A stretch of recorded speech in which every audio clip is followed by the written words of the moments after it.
It's Third and Central Podcast, powered by the State of Louisville Podcast Network. Live from the Burn, here's your host. Welcome to the Third and Central Podcast, the only podcast dedicated solely to the University of Louisville baseball program. This is your host, Matt Sefcovic, and as always, joined by Aaron Turner.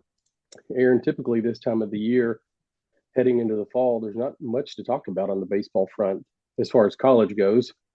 But right now we've got it's busy around Louisville. There's a lot going on. We'll jump into that. Trip to the Dominican Republic just wrapped up. Pizza Bowls kick off. There's just a lot going on in Third and Central right now. But before we hop into that, how's everything going out your way? Doing great. Fall is finally here. Loving the weather change, and you're right. There's a lot to look forward to at Third and Central right now, and there's a lot going on in college baseball. I'm looking forward to diving into that here. Before we jump into all that, I do want to mention I had a reality check as we were preparing for this podcast because of two things. Aaron and I are leading up to the podcast. We're comparing notes and what we're going to talk about and all that good stuff. And Aaron, the young buck that he is, always has his notes on the computer. They're digital, and mine are always on paper because I'm an old man. And this time I actually used the computer to put my notes together for this podcast. No way. I don't want to give myself like a shout out or anything, but I did become younger tonight for that reason. I'm very proud of you. For those of you that are listening, you don't know how big of a step this was for Matt. I will say, to go along with that, I do have a cup of coffee in my hand right now because we're recording at night to keep me up through this podcast. So one step forward, two steps back. But nonetheless, I'm here and we are ready to talk Louisville baseball. So kind of the first thing, like I mentioned, there's kind of a lot going on this time of the year, which is unusual for college baseball. Right now, when you think about baseball, you're thinking about in the postseason and all that good stuff, which Aaron will talk about here in a little bit. But there's a lot going on around the baseball program here in the city. If you follow anything about Louisville baseball on social media, on Twitter, Instagram, if you've been on social media at all, you've probably seen the post about the Dominican Republic, which we touched on last time we recorded. The baseball team went down to the Dominican Republic. It just wrapped up this past week. And they go down there with a 501c3 called Score Internationals Ministries, and they do some work in the community, giving back to the local areas of the DR where they go down there. But they also play some games against some quality opponents. But the guys, I think they get as much from it just giving back to the communities down there and seeing, how well they really have it at the University of Louisville. But I think they get as much from that and being involved and giving back as they do the actual games that they play in on the field. Aaron, I don't know, after looking and seeing everything that we've seen on social media, what's your biggest takeaway, I guess, from that trip that they go on? It's just a super awesome opportunity to be able to see these guys give back to communities that really need it. Just seeing everybody's social media posts. If you follow a lot of the guys on social media, I think most, if not all of them, have posted something about it. Really cool memories that they've all made. It's really fun to be able to follow that trip and see everything that they did. And then, just on the baseball side of things, they played a lot of really good talent, a lot of guys that are currently on big league rosters or who are formerly on big league rosters, which kind of brings me to my next point. If you were following the scores and saw a couple of Louisville losses, don't read too much into that. Like I said, there were a lot of big league guys on that roster. You're not expected to go down there and whoop up on some teams. Of course, that's not what was important about the trip, but was asked a few times about the final scores. So just wanted to clear that up for everybody. Yeah, I got a couple responses and about some of the scores. And Louisville won a couple games. Heck, I think they tied a game as well. They don't take it too serious down there. It's the Dominican Republic Summer League. But they played against some guys, Danny Santana, Emilio Bonifacio. And they played against some names that we've seen, play Major League Baseball. Yasiel Puig is actually in the league down there. Louisville didn't get the opportunity to play him. But, so So some of the guys down there, they're not in their prime by any stretch of imagination, but they're guys that have spent time at the major league level. And as a freshman in college, if you're 18 years old pitching against a 35-year-old grown man that has played Major League Baseball, one is not like the other. So, you can't really read too much into these box scores, literally and figuratively, because I was reading some of the box scores and I didn't know what they meant just because the way they were typed and being in Spanish, and they just use different acronyms and things that we do up here. So I was Google translating some of the things to try to figure out what they meant. But it's fun. It's a good experience for the guys to get down there. That's a trip they can take once every couple of years about the NCAA rules. And I think it's something that's very important to Coach Mack. He's passionate about taking the group down there every opportunity they can. So just glad to see that they got to experience this trip and they took away from it a lot on the field, but also just as much off the field as well. One other thing I want to touch on, and Aaron, this is something you and I have talked about extensively the past couple of days. We all know the landscape of college athletics has changed drastically over the past couple of years with NIL and the transfer portal and just all of that together, which we're not going to dive into that a whole lot. But there was a tweet that was put out the other day. I don't know who the gentleman is, but he basically said that there was a mid-major that took away every scholarship from their entire 2024 class, and they wanted to use the money in the portal instead. They offered all of the players in their 2024 class to walk on if they wish to, but they were pulling their scholarships. This has been a big topic. At first, no one knew who it was, and then it come to find out who he's talking about is George Mason. People have come out and said, no, that didn't happen. There have been some pretty heated exchanges on Twitter. I'm not going to jump into that, but if you want to look up the gentleman's name, his name is Stephen Teal on Twitter. Pretty entertaining stuff. Whether it's true or not, I think we started to see some of these dominoes start to take place. And like I said, I don't know how true this is. I've looked up their class on Perfect Game and some of their commits on Twitter. They all say they're still committed to George Mason, but I don't know. I have no knowledge about George Mason baseball. But it's just an interesting conversation to have, because I think this is something that could be a reality in the future. What do you see as, do you see this as something that could happen down the road? This is something that you and I have talked so much about. Very fascinating development in the college baseball landscape. And I really can see this happening. I definitely can see it happening down the road. I've been fortunate enough to, over the last couple of years, be involved in high school baseball and be there for players' developments and be involved in some of the conversations when it comes to picking time for schools. And I've seen a lot of kids that I would consider a Division I talent be told that junior college is the way to go. JUCO is the way to go for a lot of guys right now, just because, just like college football and college basketball, the landscape of NCAA sports is just changing. Baseball is right there too, and I think your best bet right now, if you're looking to play college baseball, is probably to look into some pretty good JUCOs, because as the transfer portal keeps becoming bigger and bigger, you're gonna really struggle to, one, get playing time as a freshman, and two, even just crack your way on the roster.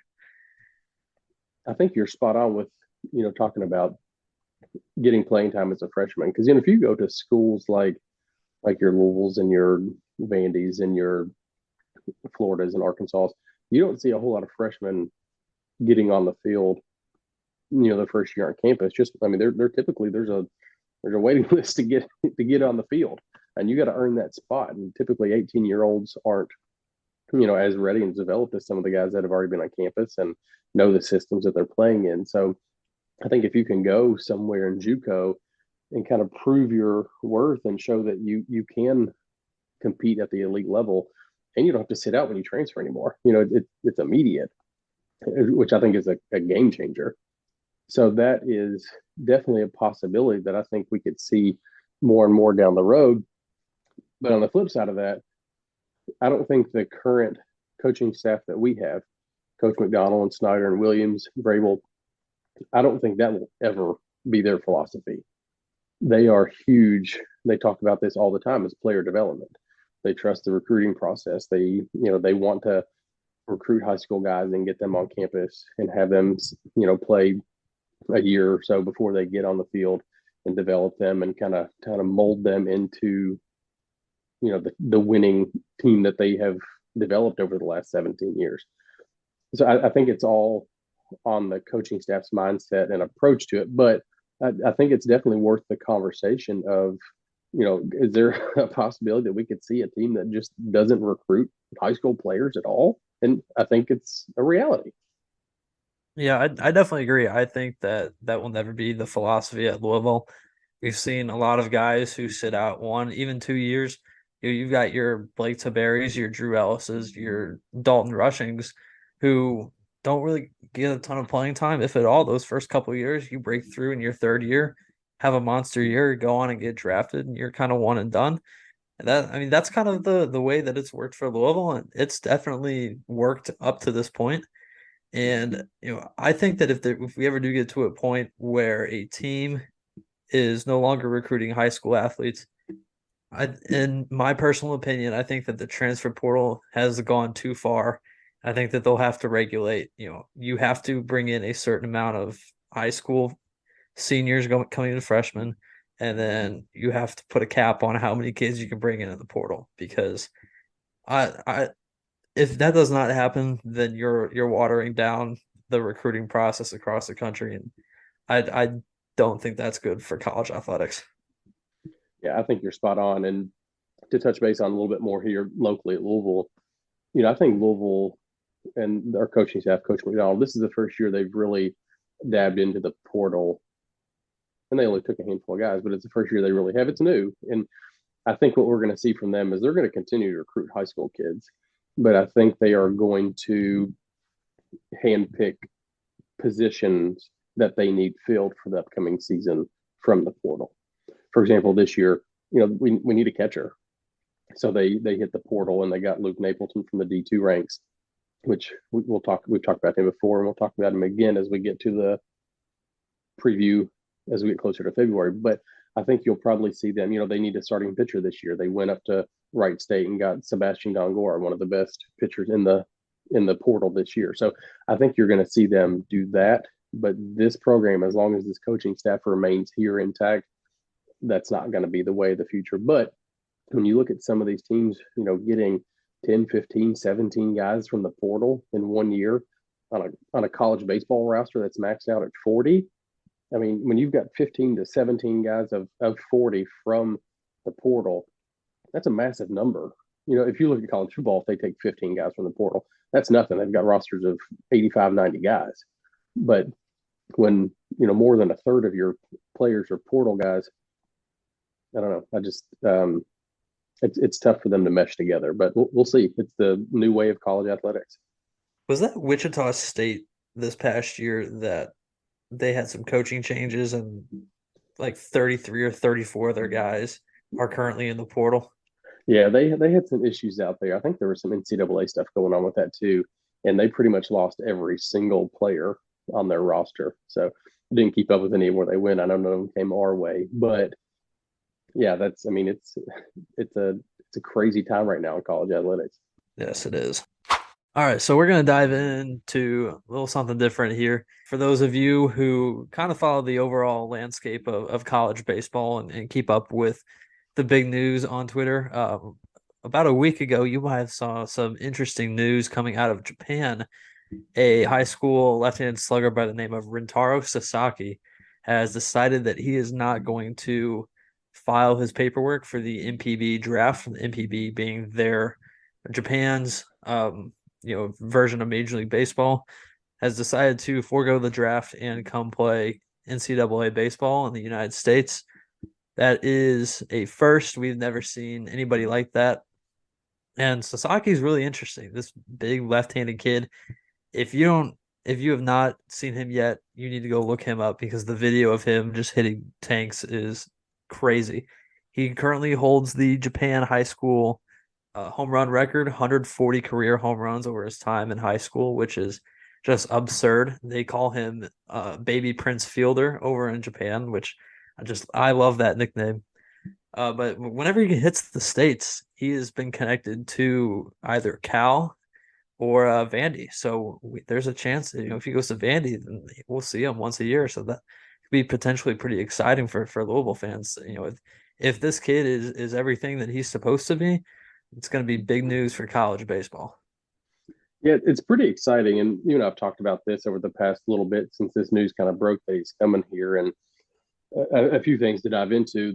One thing about him, the way he's coming to the States, he's not eligible for NIL money. So he is very interested in attending a school that is not only good at baseball, but also they're strong academically as well. So I don't know why Cal is on that list. California, the good at baseball part, they don't meet that criteria.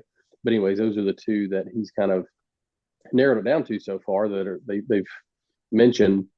And with the NIL not coming into play, it's really just going to be who's the best fit for him. Another thing that is intriguing to me is how does his game translate to the United States? We've seen a lot of these guys, like you said, this is kind of unprecedented that they come over here and play college baseball. Normally they come over and they sign a pro contract. We've seen, Ichiro, Hideki Matsui, obviously Shohei Ohtani as of recently, and we could go on and name many other players that have come from Japan and either been very successful or, they're the best of the best over there. But when they get to the States, the game is just so different that they struggle for one reason or another. So I guess if you're him, is it better to come now and show that you can compete at the elite college level, or would you take the pro route over there and then try to get to the MLB through there? I mean, what would you do if you were in his shoes? I don't know. That is incredibly tough, and I'm glad that I'm not in his shoes and have to make a decision like that. But something that you see often with these young guys is they want to get their money, and they want to get their money as quickly as possible. And you can't blame somebody for doing that. Back in I want to say it was 2018, Carter Stewart was drafted in the top 5 of the Major League Draft by the Atlanta Braves and decided that he didn't want to go make minor league money for the next few years and decided that he was going to go pitch in Japan for 6 years and then come back to the United States. And we're about to get to that point where he's going to be posted again and able to come back to the United States. Don't really know what that money would look like for him, but that was the first situation that came to my mind when I saw that Sasaki was coming, because now you're foregoing NPB money. If you struggle in NCAA, then your draft stock obviously takes a hit. You're not going to get that massive first round signing bonus, and then you're off to make minor league money for the next 5 or 6 years, and then you're on a rookie major league contract. So there's a huge risk there in terms of making your money. Where if like you said, if he struggles for one reason or another, it's a very different game.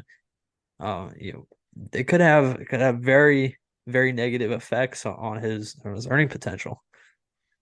Yeah, and again, where he can't take NIL money, he's just by coming here, he's just really kicking the can down the road and prolonging when his salary is going to start. But over there, I don't know.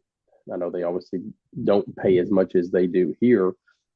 I mean, you look at a situation that's completely different, but a guy like Trevor Bauer, who he had to spend a couple seasons over there, he was just making $2 or $3 million a year, if I'm not mistaken. His salary was much smaller. Now I could live off 2 or 3 million. I'm not saying that that's not chump change, but when you got guys, signing $200, $300, $400 million contracts, that's chump change to those guys. Yeah. So, I don't know. I'm really glad that he's coming over here to play college baseball. It's exciting because I think if he comes over here and does well, this is a trend that we could probably start seeing, and just getting more talent into the States to play college baseball as this sport continues to grow. But one thing I think they do need to look at changing in one way or another, and I don't know the answer to this, but I wish it's something they could look into, is finding a way that those guys can get NIL money. You know, you look at Kentucky with Oscar Tshiebwe a couple of years ago. They went down to the Bahamas, or they went up to Canada. They went somewhere out of the border or outside the border so they could host some type of tournament. And he could, I don't know the loophole around it, but he was able to earn NIL money because of that. So, but you know, not every school has the luxury to do that. So if they could get these guys some way to get some funds in their pockets and, you know, let them earn on their name, image, and likeness like everybody else, I think that's what's best for the student athlete. Yeah, I think this is, I think it's great for NCAA baseball as a whole. You're potentially looking at a very polarizing figure that you could market like crazy. If he ends up playing at Vanderbilt, playing in the SEC every weekend, NCAA baseball finally has this big figure that the SEC fans, they're all going to be invested in him. I for one am going to be very invested in watching his career, and then you have an entire country who is very passionate about their guys that come over here too. And next thing you know, just the game of college baseball has grown exponentially just because of one guy who decided that he was going to come play college baseball in the States. Yeah, and college baseball has grown exponentially over the last couple of years anyways. I think if you can extend that reach, gosh, beyond the United States, we'll take this thing to the moon. So I know we are talking a little bit about some Major League Baseball guys and how to get there and whatnot. I've seen a lot of guys on the big stage have come through Louisville not too long ago. But I'm going to turn things over to our trusty Aaron to bring us up to speed on all things pro ball related. Wish I had some great things to report. Not so much. Season is over. Coming into the postseason, there were 3 guys who were playing postseason baseball. Chad Green with the Blue Jays, they got eliminated in the wild card round by the Twins, and Bobby Miller and Will Smith, who were just recently swept out of the division series with the Dodgers. Bobby in his first postseason start did not look like the Bobby Miller that we all know, and that that happens. You put a rookie out there in his first postseason start in a very high leverage spot. It's very tough to perform. But overall, just a fantastic season for Bobby Miller. He won't win Rookie of the Year, but I do think that he'll get some Rookie of the Year votes. So very excited to watch him and watch his career unfold, because I do think that we talk about earning potential on Sasaki, but the future earning potential on Bobby Miller, I think you're looking at a guy who could potentially eventually sign a contract somewhere between $150-200 million. So very excited to watch his career unfold. And his teammate Will Smith, he was one of the lone bright spots for the Dodgers this past series. He had 5 hits and 12 at bats. Of those 5 hits, he had a couple RBIs, had a triple in there, played some good defense behind the plate, just the Will Smith that we're all accustomed to seeing. I noted it earlier on my the alumni account, but Will Smith is currently the pro Cardinals leader in playoff games already. Just made his major league debut in 2019. Has already played in 41 career playoff games, which is just crazy to think about. Feels like he just made his debut yesterday and got drafted just a few days ago. But he's shining on the big stage. It's been really fun to watch, and I think that's a guy who we could see get paid here in the next few months, or maybe next year too. There's been some talks about Will Smith getting an extension for the Dodgers. His free agency is coming up pretty quickly, actually. So Dodgers are looking to lock him down. That might be a guy that you see signed for 80 to 100 million too. So, I think it's going to be a pretty interesting offseason for a few of our pro guys. And as always, you know where to find the updates. Well, I will say one thing: if he's going to sign for 80 or 100 million, I'm just going to put out this plug. Hey, Will, we need some upgrades at Jim Patterson Stadium. So if you got a couple extra dollars laying around, hit up Josh Hurd, and he can probably find a place to put those. But no, all jokes aside, one thing that Baseball America put out the other day, which was really good publicity for Louisville, was that we were one of 8 schools that had three players from a college play in the Major League Baseball playoffs this year. The other seven were Arkansas, Cal State Fullerton, Florida, Ole Miss, South Carolina, and Texas. So Louisville's in pretty good company there with the other seven programs that have three alums on MLB baseball rosters. So glad to see that.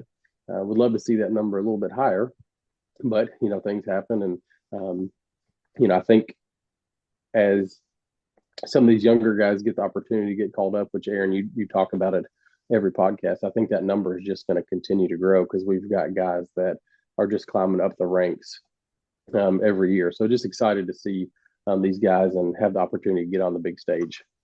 You have my personal Aaron Turner guarantee that playoffs 2024, there will be more than 3 pro cards that are playing in the playoffs. So, this is a plug. I'm pulling up DraftKings real quick. I don't know if that is available yet, but as soon as they put that on there, I'm definitely going to take the over 3 for next year of Louisville alum playing in the Major League Baseball playoffs. We were talking about safe bets a couple weeks ago, or whatever it was. I think I might have steered you wrong on on 1 or 2 already. So I don't really know if you would listen to me anymore. Definitely would not take my betting advice, but. So the one I took the other day, it was free money, right? It was Bobby Miller, 5.5 strikeouts was the over and under. And I took the over. I thought that was free money. I really did. But he just had a tough first inning. After I bet it, I texted Aaron. I was like, hey, what do you think about this? And I was hoping you were going to say, that's free money. And you said, that's free money. And I bet it. And I lost the money. So needless to say, I'm thankful that we have sports gambling in Kentucky. I've done pretty well, but that was not one of my better moments because I think he recorded 1 strikeout. But Bobby he'll get back and he'll be even better than he was this year come next season. So nothing to worry about with Bobby. But we're going to go ahead and jump into our next rendition of the Offseason Diamond Dialogues.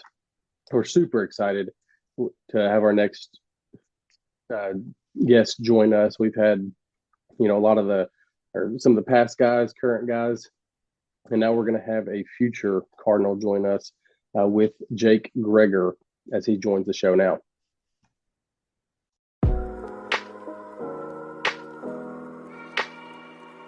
So we are now joined by Jake Gregor. Jake, we just want to take a minute and say thank you for coming on. I know it's a busy time for you right now. High school's going on. You just got back from Jupiter, but we'll go ahead and jump into things and kind of go back to your fall before your sophomore season. Crazy to think that was about 2 years ago now when you committed to Louisville. What was it about Louisville that stood out, made you commit to your hometown school? Obviously being from Louisville, Kentucky, just about 30 minutes away, it was always like a home for me, meeting Coach Matt, Coach Williams, Coach Snyder, like they all treated me like family. And that's the ultimate reason why I wanted to go there. Just playing in my hometown, being close to my family, just so they can come see me play and not having to go too far. If I want to come home for a day, I can. Like if I'm homesick, whatever, like my mom can make me a meal or something, So it was the right decision for me for sure. Say nothing better than going back and getting a home cooked meal from mama after you eat cafeteria food. Oh gosh, it's not the best, that's for sure. So, were there other schools that you ever considered, or was it always Louisville's home? Like looking back now, there always were other schools. Like I always entertained other schools, but I always knew kind of that I wanted to play at Louisville. Just like I said, just being from home and just watch them growing up, watch their success of them going to the College World Series, all the good players. I mean, I remember watching Brendan McKay, like sitting on my couch, just I wanted to be that guy when coming into my freshman year. We always talk about how Dan is really good about recruiting hometown and sticking with those Louisville guys. The current Louisville roster is just loaded of guys who play in the area, even a few that played at St. X. Have you developed a relationship with any of those guys? And is there anybody in particular that you're really looking forward to playing with next year? Yeah, I have. I mean, it's always cool, like going up to see, some of my buds that are there right now, like Ty Stark. Really, me and him really like hit it off right after he committed. We were always really good friends, but we always traveled down to Lexington to go train together. So we'd always have like good conversations, and I was helping him through the recruiting process because I've already been through it. So it was really good and really bonded us closer. And that's helping him. And yeah. Yeah, Stark's another guy. I think we're all super excited to see what his contribution is going to be, because he, seems like he kind of came on as of late. But I mean, going down to North Carolina, which we'll talk about here in a few minutes, he threw a gym down there when you all went and played in the tournament down there. But I think we're all really excited to see what Ty can bring to this roster next year. Yeah, for sure. So your high school career obviously isn't over. You still have one season left. You've had plenty of moments worth celebrating so far. Your state championship a couple years ago, region runner-up last year, among others. When you think about your high school career 20 years down the road, what will you remember most about your – Looking back, playing at St. X, it was one of the best, 3 years of my life playing there, just playing with all the guys. It was really fun to, bond and come closer with them, and making the state championship run that we had my sophomore year was a really good time, really fun. And obviously we came up a little short last year, but we still had a great time, great season, made a lot of friends, just had a really good time. It was a lot of fun. Earlier this year, St. X was invited to the U.S. Baseball National High School Invitational. They were the first Kentucky school to ever receive an invite to the tournament. You all were able to win the first game and then advance to the final 8 teams out of the 16 that were invited. What was that experience like for you? Yeah, it was a really fun time. Just, playing against the best competition in the nation and just seeing all the different talent around the country. It was really cool to see, and really cool to, I guess, win one game and be the first team from Kentucky to go there. I've played there before, but a lot of my teammates hadn't. So it was really cool to see their first, I guess, glimpse of the stadium and the different talent outside the state.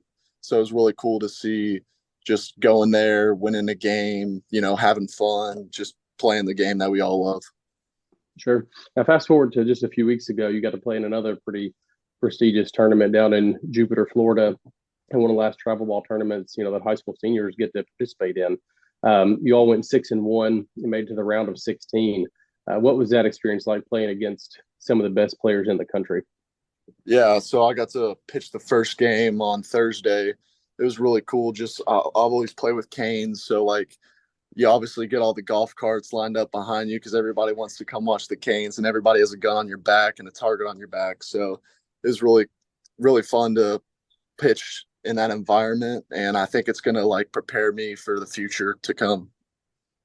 And for those that don't know, the golf carts down in Jupiter, it's kind of a big running joke because they say the golf carts miles and miles away from the site down there. They're all rented out. You cannot find a golf cart absolutely anywhere. And the pictures, if you look them up on Twitter, on social media, it's pretty insane the amount of golf carts that just pile around, these fields. And I guess if you're the guy closest to the field, you're not going anywhere. You're stuck for a long time. You can't get out. No. But it's just pretty insane to see. But so while you were down there, Jupiter, were you able to connect with any other guys that are committed to Louisville? And maybe on top of that, any guys in your class that you've been able to develop a relationship with so far that you're kind of excited to play with next season? I saw Tag Davis down there. He was playing with the Blue Jays scout team, I believe. I think I got to talk to him a little bit. He seemed to be doing well. He was ready to come on our official here in the next coming week. So it was really cool to see him, but I didn't really see any other guys that I can think of. Yeah, I didn't see any other guys from Louisville or committed in our class. Any other guys in the class that have you all gotten pretty close, your class? Anybody that, do you all stay in contact with each other pretty regularly, or? My roommate down here is Alex Gay. He's also going to Louisville. So obviously, or he was at Jupiter too. Forgot about him. Okay. Playing with the Phillies. So I've always been close to him, and I just think it was good that he's my roommate. So it was, but I'm also close with like Jake Schweitzer up from Trinity, Caleb Bricks, Kyle Campbell, all of those guys that are committed to Louisville that are at Trinity right now. So I'm close with all of them, and we all stay pretty close in touch, I would say. So, as you mentioned earlier, you're no longer at St. X. You just recently made the move to IMG. We had Zion Rose on a few weeks ago, and he kind of did the same thing, transferred to IMG for his senior season. And he had nothing but great things to say about it, said that it was the best prep that he could have ever had for his freshman year of college and really got his mind and body right to be able to make that transition a lot easier. In your short time there so far, have you kind of gotten the same vibe, same feeling from that? And was that kind of what drove your move to go to IMG? Yeah, I have. I talked a lot with Zion actually about like how the transition was and like what IMG did for him specifically. Obviously, being two different positions, it was kind of tough to tell, but he had nothing but great things to say. And the ultimate reason why I came down here is just because I wanted everything in one area. And they have the nutrition, they have the strength conditioning, they have the pitching side of things. They have it all down here. So it was ultimately the right move for me. And I'm just thankful to be here. And I feel like I'm getting a lot better because of it. So, those are all incredible. And it's great that, we've got guys that are getting that experience. But you moved from Louisville to Bradenton, Florida. What have been the challenges of that for you? For me, it's been a lot of sweating. I've been sweating a lot profusely, but it's definitely a different weather climate down here, and it's better competition, honestly. So that's the ultimate reason. Another reason why I wanted to come down here is to be better prepared for my freshman year going into Louisville, and so. Yeah. It's a big climate change going from sweating all the time down there to, when you come to Louisville, your first game is in February in Louisville where, everybody's bundled up wearing sweatshirts and, parkas and toboggans out on the field. We had a game last year, 2 years ago in Michigan. If you watched on TV, literally you couldn't even see the stream because they're snowing so hard that you had no idea what was actually taking place. So a little different climate than what you're getting down there in Bradenton. Yeah, it could be sleet and snow one day, and then it could be 70 and sunny the next day. You never know. Yeah, hence the sinus infection that I'm battling right now. So you kind of talked about down there, you have a little bit of everything. You're getting better pitching. I know you spend a little bit of time, playing the position and hitting as well. Is that something you could do in college, or do you think you're going to focus more on the mound? I'm definitely going to focus on the pitching side of things just because that's why I came down here, is just to focus on one thing, just get better at pitching and not really focus on other stuff. Yeah. And, one thing when you kind of look at Perfect Game and their rankings and all that stuff, right now they've got you ranked 118th in your class. There's a good chance next year during the draft you'll probably hear your name called at some point in time, which is kind of probably surreal to hear when that's said out loud to you. How cool is that? But second, like, what are your thoughts on going to school versus signing out of high school if you get drafted next year? I've always wanted to go to school. Just because I feel like it would ultimately prepare me, and just because everyone says you want to live that college life, I guess. So there's really, it would have to be a good amount of money for me to go at life-changing money is what me and my parents always say, but we'll see. And I'm just focused on stepping on campus for the first day and going to work. So we talked a lot about Jake Gregor on the field, ton of baseball conversation here. What's something that we need to know about you, Jake Gregor, off the field? I love to fish, love to hang out with friends. Don't really play a lot of video games, but it's nothing really too cool about me. But I like to fish and just chill, honestly. You need to talk to JT Benson then. Yeah, I've heard he's a big fisherman. I've been seeing all his videos on Twitter. I said we had JT on not too long ago, and he was talking about his NIL deal that he's got with the Kentucky Department of Fish and Wildlife, and just kind of cool to see how that has all transpired. And I guess that's a good discussion to kind of talk about. What is NIL, obviously that has completely changed. I don't think Aaron and I get behind the microphone now and NIL isn't brought up in one way or another. What is NIL? How has that changed things? And what's your outlook on just all of the landscape in college athletics right now in general? I think it's a really cool thing that the NCAA has allowed. I mean, it's allowing college athletes to make money off their name, image, and likeness. I mean, if you're good, you're gonna get money, you're gonna get sponsorships, and you're gonna make some money. I mean, it's tough kind of in baseball just because it's a little different than football and basketball. But I still think it helps college athletes who don't come from a lot of money and can help them get a boost up if they don't make it to pro sports, but they were really good college players.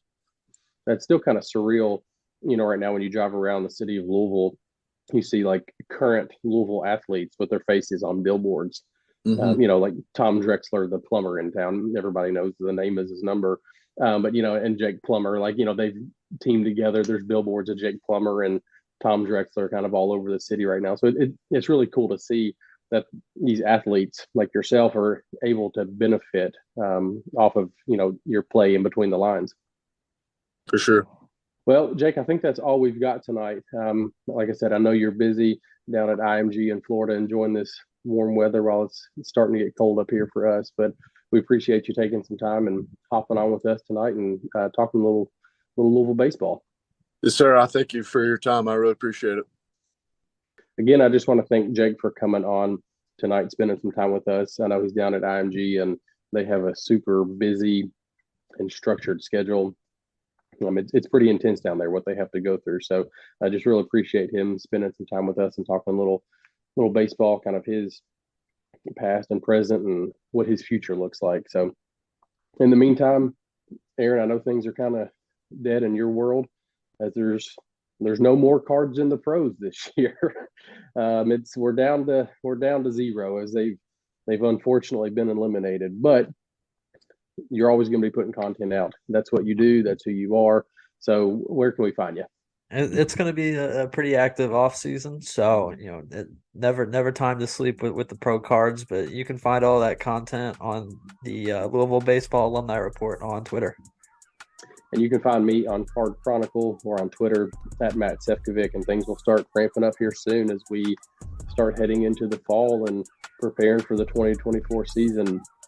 February is going to be here before we know it, and it's going to be baseball time in the blink of an eye. So Jim Patterson Stadium hopefully will be rocking before too terribly long. And in the words of Sean Moff, we'll see you at the ballpark.